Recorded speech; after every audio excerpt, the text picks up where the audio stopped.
Hello and welcome to बिटेनिंग। साथ में मिलके शुरू करते हैं जिंदगी की दूसरी इनिंग।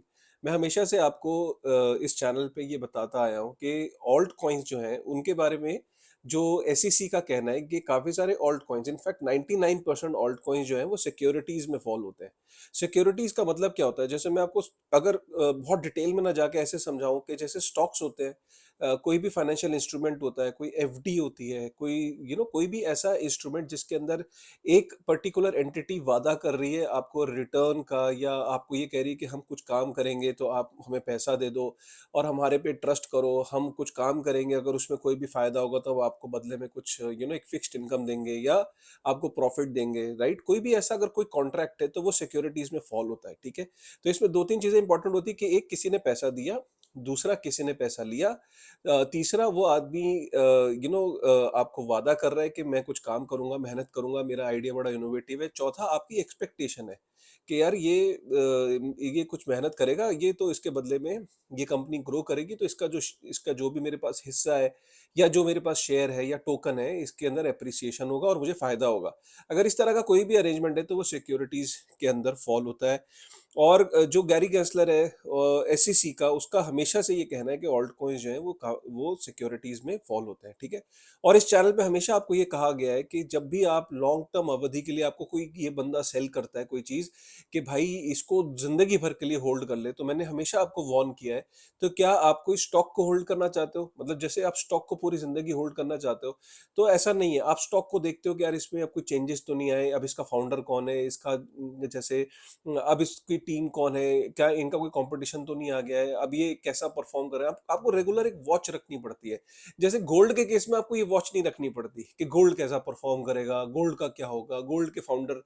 गोल्ड एक कमोडिटी है, आपको पता है, आपको वहां ज्यादा दिमाग नहीं लगाना होता है। आपको पता है कमोडिटी एक over the period of time hedge होती है अनसर्टेनिटीज की और इन्फ्लेशन के अगेंस्ट में, राइट। लेकिन स्टॉक्स के अंदर आपको बहुत दिमाग लगाना पड़ता है, रिस्क होते हैं स्टॉक के अंदर, बहुत ज्यादा रिस्क होते हैं, क्योंकि उसके रिस्क सिर्फ इंटरनल रिस्क नहीं, एक्सटर्नल रिस्क भी होते हैं, जैसे कंपटीशन, रेगुलेशन, इन सब चीजों की वजह से। इसीलिए काफी सारे जो टोकन्स हैं उनको मैंने हमेशा चैनल पे बोला है कि ये आगे चल के सिक्योरिटीज फॉर्म होंगे। और आपको बहुत ध्यान से जब भी इन्वेस्टमेंट करो तो आपको ध्यान रखना चाहिए कि आपके पास कौन से वो टोकन्स हैं जो कि फ्यूचर में चल के सिक्योरिटीज हो सकते हैं। इसीलिए आपको बहुत समझाया और वही हुआ फाइनली। एसईसी ने ये बोला कि भाई बिट्रेक्स जो एक एक्सचेंज थी, वो अपना बिजनेस रैप अप करके जा रही थी। यूएस के अंदर आप देख रहे हो कि काफी सारा एक हॉस्टाइल एनवायरनमेंट है क्रिप्टो के अगेंस्ट। काफी सारी एक्सचेंजेस ऑलरेडी, जैसे क्रैकन को उन्होंने फाइन किया था स्टेकिंग प्रोग्राम के लिए। कॉइन बेस को उन्होंने काफी सारी चिट्ठियां भेजी हैं, एसईसी ने चिट्ठियां भेजी हैं और उनको भी फाइन के लिए बोला है। बाइनेंस ऑलरेडी स्क्रूटनी में है, ठीक है। वहां से काफी सारी एक्सचेंजेस ऑलरेडी प्रेशर में हैं। और अब आप ये देख रहे हो कि वहां पे जो बिट्रेक्स है उसने अपना बिजनेस रैप अप कर लिया था। उसने बोला टाटा गुड बाय, मैं अमेरिका से जा रहा हूँ, मुझे यहाँ काम ही नहीं करना है। यहाँ तक कि कॉइनबेस ने भी बोला कि मैं अमेरिका से जाने की तैयारी कर रहा हूँ, बाहर जाके बेस हो जाएगी कॉइनबेस। और वहां पे बिट्रेक्स ने रैप अप कर लिया। उनको रैप अप करने के बावजूद उन्होंने उनको बोला, हेलो कहाँ जा रहे हो, तुम्हारे ऊपर एक केस है। बोला क्या केस है, उसने बोला कि तुमने सिक्योरिटीज को लिस्ट किया। और जानते हैं वो टोकन्स कौन कौन से? एल्गोरैंड, एल्गोरैंड, एल्गो, जिसका जो टिकर नेम है एल्गोरैंड जो है, वो जो कि अपने आप को एक ब्लॉकचेन, एक डिसेंट्रलाइज ब्लॉकचेन कहती थी, और काफी सारी पॉपुलर प्रोजेक्ट इनफैक्ट एल्गोरैंड, उसको उन्होंने सिक्योरिटीज बोला। डैश, जो कि 2016 से हम देख रहे हैं डैश को, और डैश को उन्होंने बोला सिक्योरिटीज है। ओएमजी नेटवर्क को बोला है, मोनोलिथ को बोला है, नागा, इसने एक आईसीयू किया था 2017 में, और आईएसटी रियल एस्टेट प्रोटोकॉल। ये कुछ उन्होंने टोकन्स के नाम दिए।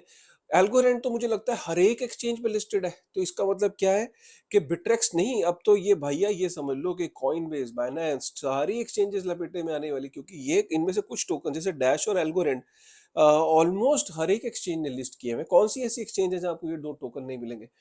अगर एसईसी ने ये बोला कि ये अगर सिक्योरिटीज है, तो इसका मतलब सारी एक्सचेंजेस जो इनको लिस्ट कर रही है वो भी लपेटे में आएंगी। ये तो आएंगी लपेटे में। सिक्योरिटीज में लपेटे में आने का मतलब ये होता है कि जैसे ही सिक्योरिटीज क्लेम होता है तो सबसे बड़ा फाइन लगता है। फाइन के अलावा उसके ऊपर केस चलता है कि आपने रजिस्टर क्यों नहीं किया एसईसी के पास, और लंबा केस चलता है, फाइन लगता है। एक्सआरपी का आप केस देख ही रहे हो कितने सालों से चल रहा है। लोगों का उसमें से इंटरेस्ट लूज आउट हो जाता है, फाउंडर्स का इंटरेस्ट लूज आउट हो जाता है। मार्केट में अलग-अलग तरीके का पैनिक होता है। सिक्योरिटीज़ होने के बाद जनरली ये होता है कि एकदम से उनको कंप्लायंट होना पड़ता है, रजिस्टर करना पड़ता है। अपने टोकेनोमिक्स, अपने फाउंडर्स की अरेंजमेंट और अपनी बहुत सारी कंप्लायंस, जैसे एक पब्लिक लिमिटेड कंपनीज़ होती है ना, जिनको रेगुलेटर के पास पूरा ब्यौरा देना पड़ता है एक-एक चीज़ का, internal arrangement, external arrangement, road map, KYC, हर चीज़ का, कंप्लायंस की कॉस्ट बेयर करनी पड़ती है। अगर इतना कुछ करना पड़ता है तो ऑब्वियसली जो इसके अंदर जो इंटरेस्ट होता है पूरी दुनिया का, वो लूज आउट हो जाता है, क्योंकि अल्टीमेटली वो फिर एक कंपनी बन के रह जाती है, राइट? इसमें मैंने ऑलरेडी बहुत सारा कंटेंट बनाया है। और जनरली एससीसी के सिक्योरिटीज कहते ही जो प्रोजेक्ट होता है उसको काफी सारा ऑलरेडी फाइन और कंप्लायंस, ये दोनों चीजें उनको फेस करनी पड़ती है। तो ये इसका इम्प्लीकेशन क्या होती है? इम्प्लीकेशन सीधा इसके आप प्राइस पे देखते हो। ऑलरेडी हमने एक्सआरपी का प्राइस देखा कहाँ से कहाँ वो डंप हुआ, और आज भी वो स्ट्रगल कर रहा है। लोगों को ये होप है कि वो केस जीत जाएगा, देखते हैं आने वाले टाइम में क्या होता है। लेकिन ऐसे ही जितने भी ये केसेस हैं, अब ये चल खुलते चले जाएंगे, आपको बहुत सतर्क रहना है। आपको इस तरीके से काफी सारे ना, मीडिया आपको ये सेल करता है, ऑल्ट सीजन इज बैक, बना लो 100x कन वाला नया कॉइन, 200x वाला नया कॉइन। इन सब चक्करों में आप पढ़ते हो और आप पता क्या कर रहे हो, आप सिक्योरिटीज को एक्यूमुलेट कर रहे हो, राइट? आपको मैंने हमेशा बोला है कि अपनी स्ट्रैटेजी में आपका मेजर प्रोपोर्शन हमेशा एक कमोडिटी के अंदर होना चाहिए। और इस समय गैरी गेंसलर, एसईसी, सीएफटीसी का कहना है कि बिटकॉइन कमोडिटी है, और उसके अलावा जो बाकी कॉइन्स हैं वो सब सिक्योरिटीज में फॉल इन हो रहे हैं। तो आपको बहुत सतर्कता के साथ बहुत इन्फॉर्म तरीके से चलना है। और हमें इस चैनल को अगर देख रहे हैं, काफी सारे कमेंट्स मुझे आए ट्विटर पे, मैंने जब ये कल डाला कि हम तो आपको फॉलो करते हैं सर, हमें इतनी दिक्कत नहीं है क्योंकि हम लोग सिक्योरिटीज के अंदर डील ही नहीं करते। तो ये आपको पता होना चाहिए, सिक्योरिटीज में अगर आपको डील करना है तो आप अगर ट्रेडिंग कर रहे हो, आपको एक रिस्की बेट लेनी है, एंड आपको एक छोटा सा एक स्मॉल एक्सपोजर लेना है, वो आपकी चॉइस है, राइट? लेकिन आप जीवन भर की कमाई, आपको कोई ये सेल कर रहा है कि ये नेक्स्ट बिग थिंग है, इसके अंदर लगा दे भाई, तो भैया वो नहीं होने वाला। ठीक है ना? कानून यहाँ पे आपके सामने है, कानून आपके सामने मैं बता रहा हूँ कि क्या डेवलपमेंट्स हो रही है। कानून के ऊपर जितनी इंफॉर्मेशन आपको इस चैनल पे मिलती है ना, गारंटेड आपको किसी चैनल पे और नहीं मिलती होगी, जो कानून की डीपर एनालिसिस है। ठीक है ना? चलो, कैसा लगा आपको ये वीडियो? पसंद आया? इंफॉर्मेशन पसंद आई? ध्यान से सतर्कता के साथ इस इंडस्ट्री में चलना है। मैं डरा नहीं रहा हूँ, मैं सिर्फ आपके हित की बात कर रहा हूँ, ठीक है ना? और ये किसी भी तरीके की फाइनेंशियल एडवाइस नहीं है। मेरा सिर्फ ऑब्जेक्टिव ये है कि आप इस इंडस्ट्री के अंदर जब चलें तो एक स्ट्रॉन्ग ठोस तरीके से अपने कदम उठाएं, ठीक है? चलिए, आपको ये इन्फॉर्मेशन पता होनी चाहिए कि एग्जैक्टली मार्केट के अंदर इतनी सारी नॉइज, जब इतना सारी चकाचौंध के अंदर असली न्यूज़ क्या है। ठीक है? चलो, with this thought, thank you very much. Like जरूर करते जाना और कमेंट जरूर करिएगा। Thank you.